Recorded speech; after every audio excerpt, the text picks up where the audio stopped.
Assalamualaikum warahmatullahi wabarakatuh. Salam Planters. Saya Kamariski Dalimunte, Asisten Kepala Kebun Tandung Regional 3 PTPN Pamko. Dalam kesempatan kali ini, saya akan membahas tentang manajemen bisnis. Secara sederhana, manajemen bisnis adalah proses merencanakan, mengorganisasi, mengarahkan, dan mengontrol sumber daya manusia, keuangan, maupun material. Tujuannya agar tujuan perusahaan dapat tercapai dengan cara yang efisien dan efektif.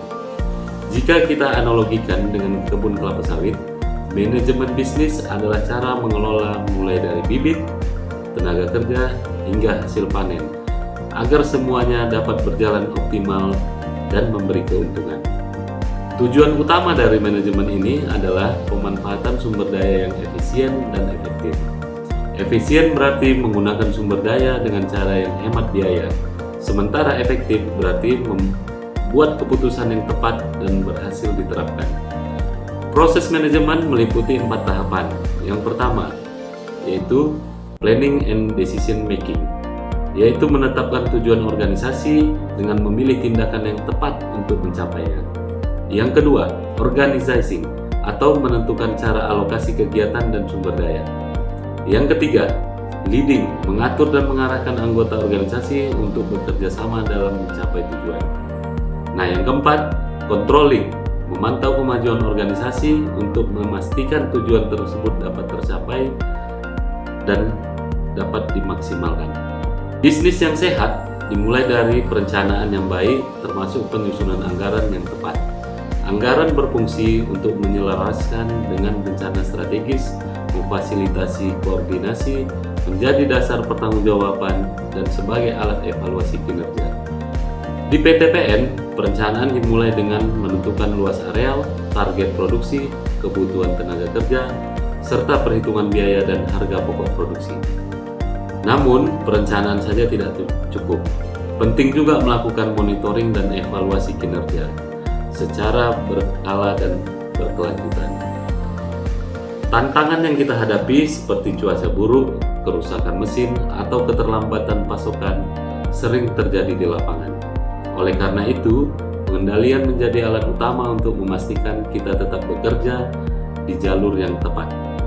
Perusahaan adalah sistem terbuka yang dipengaruhi oleh beberapa faktor eksternal, seperti teknologi, ekonomi, sosial, budaya, demografi, politik, dan budaya. Hal ini dapat menimbulkan masalah dalam pengelolaan organisasi, sehingga perlu dianalisis keputusan yang tepat. Pengambilan keputusan seringkali dihadapkan ketidakpastian dalam menentukan langkah terbaik. Oleh karena itu, keputusan harus dilakukan secara menyeluruh dengan mempertimbangkan semua alternatif solusi, informasi terkait, serta eksperimen yang mungkin sangat kita perlukan. Diagram keputusan digunakan untuk menggambarkan seluruh perspektif masalah dengan memasukkan kemungkinan yang mencerminkan ketidakpastian tersebut. Penjajakan kemungkinan ini dilakukan berdasarkan informasi yang ada, pendapat ahli, serta dipertimbangkan subjektif dalam pengambilan keputusan.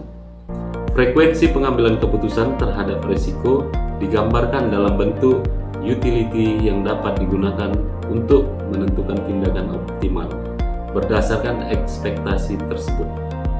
Kegagalan karena suatu strategis bukan hanya kelemahan strategis itu sendiri, melainkan di mananya ada kelemahan dalam pengawasan, evaluasi serta pengendalian dalam manajemen bisnis serta pelaksanaannya. Para pemimpin harus cermat dalam mengetahui kepentingan yang terbaik bagi perusahaannya sendiri. Dalam pengendalian strategis ini, maka perlu pengkajian ulang strategi dan juga pengukuran terhadap kinerja organisasi. Untuk mengetahui apa strategis bisnis yang dilakukan sudah baik atau perlu tindakan kooperatif dan perbaikan secara berkelanjutan.